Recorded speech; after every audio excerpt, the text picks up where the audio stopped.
तो चलिए आइए हम लोग आते हैं कबीरदास के अगले पद पर। पीछे हम लोगों ने 2 पद को पढ़ चुका है, आपको होप सो समझ में आया होगा। अगर नहीं आया है तो आप उसको पूछ सकते हैं, स्कूल खुलने पे मैं आपको उसको मैं फिर से पढ़ा दूँगी जो नहीं समझ में आया रहेगा।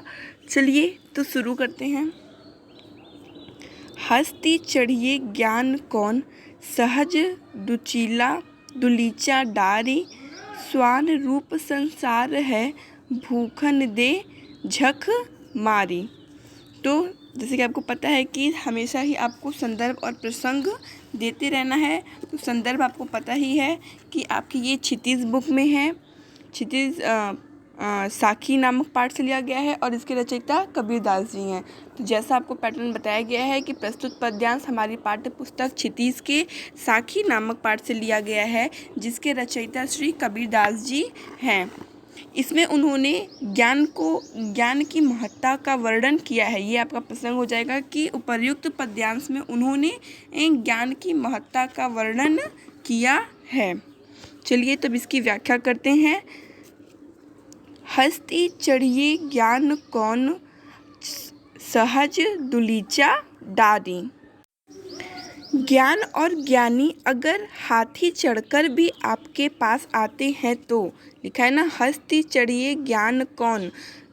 ज्ञान अर्थात विद्या, या जो विद्या को धारण किए हुए जिसको सभी ज्ञान है, सारी चीज़ें उसे पता है, यदि इस तरह के लोग आपके पास हाथी चढ़कर आते हैं तो सहज दुलीचा डारी, तो आप उसके लिए गलीचा बिछाना चाहिए।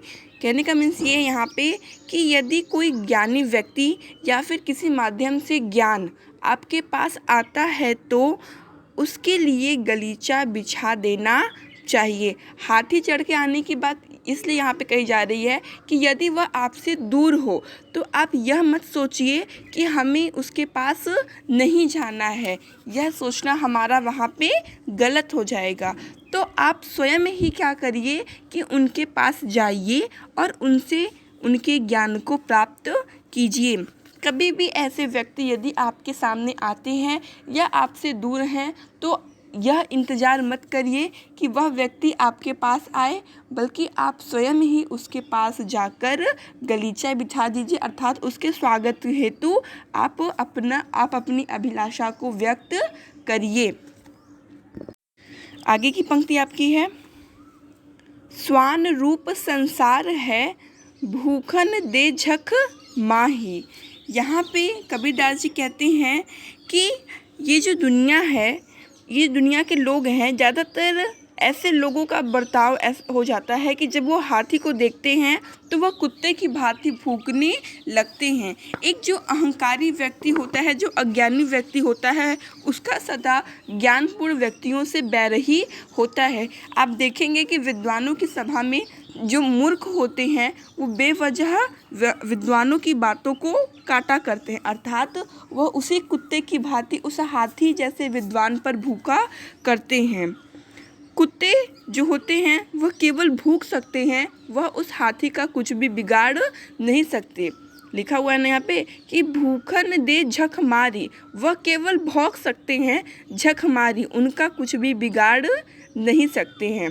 देख लीजिए, स्वान रूप संसार है, यह जो संसार है वह स्वान रूप है, अर्थात कुत्ते के समान है। वह विद्वान जन या फिर ज्ञानी व्यक्ति को देख के कुत्ते की तरह भूखता है। भूखन दे, वह केवल भौंक ही सकता है, झक मारी उसका कुछ भी बिगाड़ नहीं सकता है। इसीलिए कबीरदास जी कहते हैं कि सिर्फ अपना समय बर्बाद करते हैं, मतलब वो जो कुत्ते होते हैं वह भौंकने में अपना समय बर्बाद करते हैं। आप अपना समय बर्बाद मत कीजिए, बल्कि उससे जितना हो सके ज्ञान लेने की कोशिश करिए। किससे? जो कि आपके लिए स्वयं आपके पास आ रहा हो या तो आपसे दूर हो। जब भी आपको ऐसे व्यक्ति मिले तो आप नतमस्तक हो कि गलीचा बिछाना मतलब कि उनके सामने सिर झुकाकर खड़े हो जाइए और उनसे प्रार्थना करिए कि वह अपने ज्ञान को हमें प्रदान करे, अर्थात हमें शिक्षा दें। मैं फिर से इसका आपको बता दे रही हूँ।